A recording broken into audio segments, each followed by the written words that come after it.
If you click this video, you're probably feeling stressed and overwhelmed, juggling school, work, and social life. You're definitely not alone. I've been there myself, but I found a way to take control of my time and reduce stress. In today's video, I'll share the 5 simple actionable steps that help me transform my routine, and I hope it transforms yours too. And if we haven't met before, I apologize. I'm Osamor, and without further ado, let's dive in. Step 1, create a flexible schedule. So you might like to create your schedule for the day in the morning. For me, you might like to, or for some other people, we like to create it a night before. So if you are more of a night before, I actually did a video diving into that, so you can check it somewhere on the screen. But for today's video, when I say create a flexible schedule, I want to tell you about the concept called time blocking, which is definitely not new. So this is you breaking down your day into time blocks for specific tasks. So now, I shared earlier my experience of having to edit video late in the night because of I'm waking up the next day feeling drained and tired. So in that case, if you see, I actually implemented time blocking because I said, okay, from this time to this time I'm going to be editing videos. But that didn't work out well and made me sleep late because I didn't factor my energy level by that time.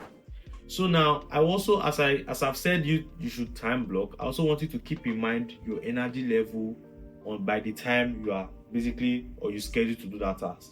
So for me, editing videos in the evening does not work. But for me, I'm more creative and sharp in the morning. So editing in the morning or being creative or any task that need me to think is better off in the morning. So for you, maybe doing projects, maybe doing assignments, maybe reading, so different things like that.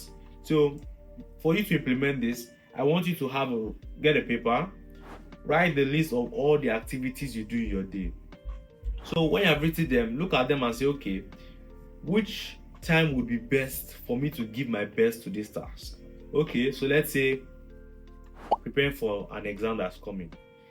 If you are like me, that would definitely have to be in the morning. Maybe you have reading.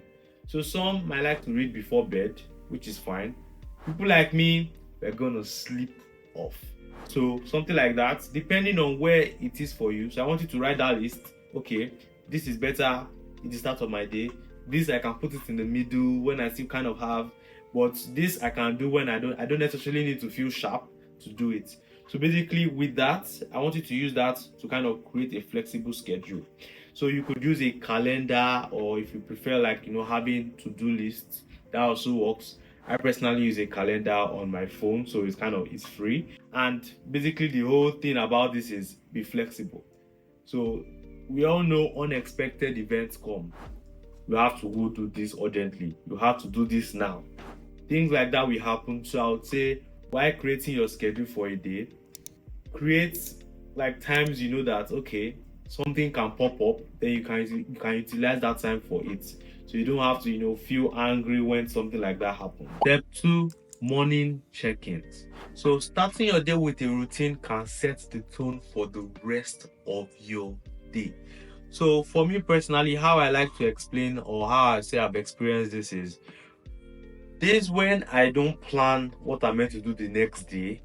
Those days kind of are not usually my best days because I'm all over the place. I don't know what to do. I'm just here. There's like this drag and just having that day of someone that you can see it on my face that I don't have a plan. It's like I'm moving aimlessly. But when I was able to, start, time blocking based on my energy levels, when I woke up in the morning, it's like I did a to-do list, or this I scheduled the day before.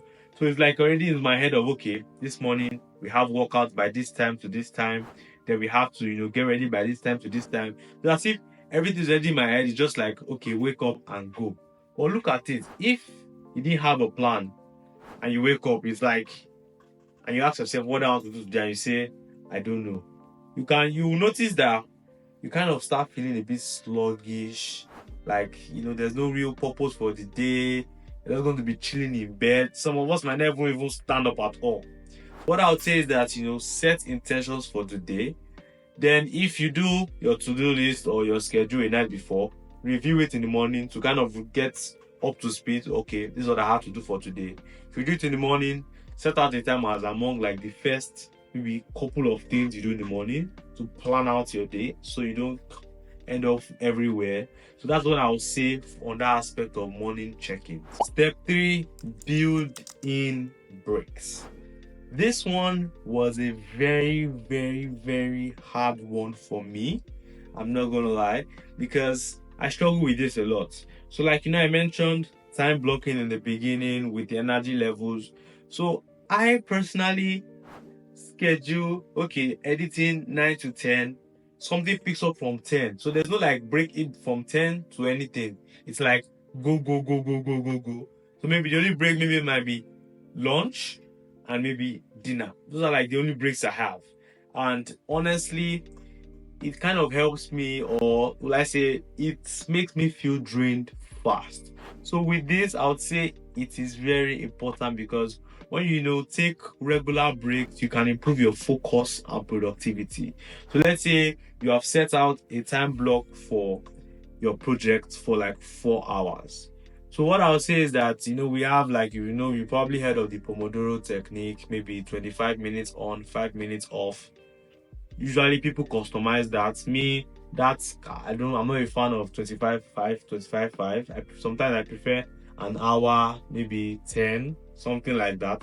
So I'd say for that you can customize it to what works for you. Like take short breaks, get up, move around. If you even need to take a walk, if you're not in Canada like me that's getting cold, so you can just take a walk outside, no phones, just walk around and kind of get back, kind of like a recharge for yourself. But please and please and please make sure you put breaks in their time blocking schedule or whatever, maybe to do this or whatever you have going on. Step 4, stay hydrated and nourished.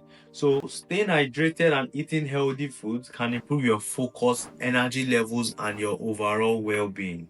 So how I would say this is because let's go for the hydrated first. So hydrated, you can kind of take a water bottle with you that has water in it, of course, so you don't have to like be buying water, or you have to go through the stress of looking for water to drink. That can kind of like not make you drink water.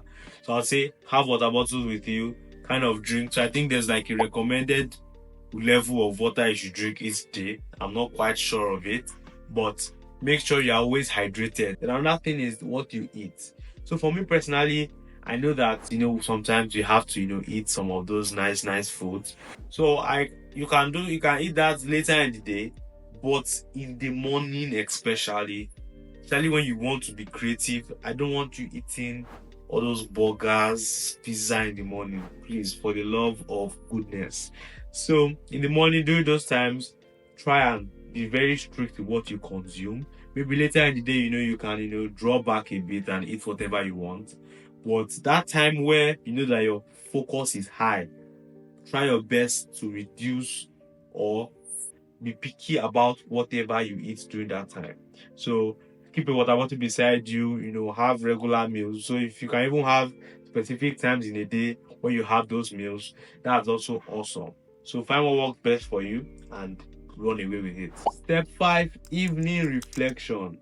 So at this point, we kind of say, okay, we've gone through the day, we've done what we wanted to do, some that we didn't do.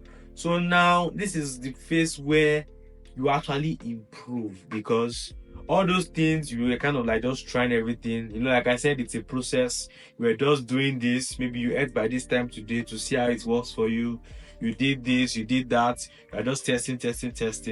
But this is the time where you bring all those test results, find what works best for you, or find what you can change for the next day.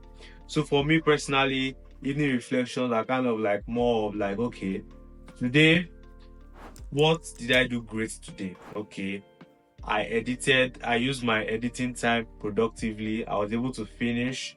I did these tasks well. Those are the positives you did in that day. So that is one.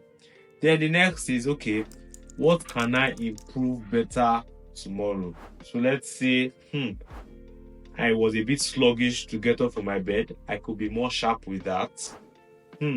Maybe I ate this at this time. Maybe if I delayed it later in the day, that would have helped me better. If I prepare my clothes a day before, maybe that would have reduced the amount of time I spent thinking about I was going to wear in the morning. So those are kind of like just random examples. So for this, basically, I'll suggest like you have a journal, because when you reflect on all these things, like I said, you reflect on this test, it helps you say, okay, this is what works well for me. Keep on doing that. This doesn't work well for me. Let's keep on working on what can work better. Which leads to the bonus tip, which is prepare for tomorrow. I can't stress the importance of preparing for tomorrow, because it just reduces stress and anxiety the next day. So now picture this, okay?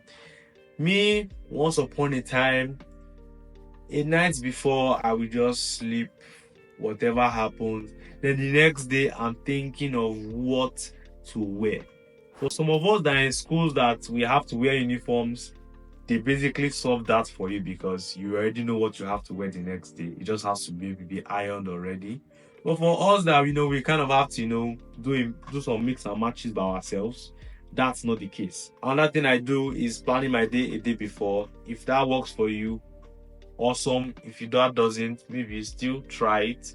So prepare for my day. Okay, these are the things I have to get done tomorrow.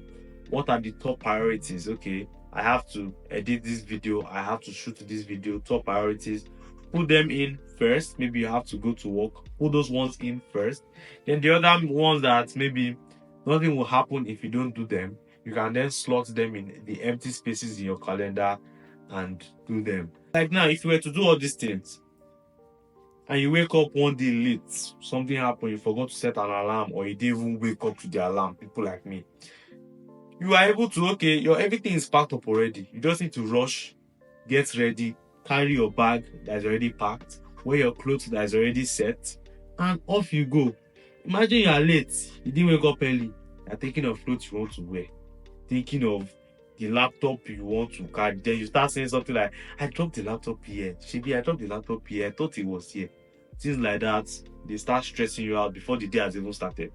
And I can say that's not the best way to start your day. If you want to take control of your time and reduce your stress, start implementing these tips from today. And if you need help optimizing your night routine to help you prepare for the next day, click or tap the screen, and don't forget to like and subscribe, and I'll see you on the other side.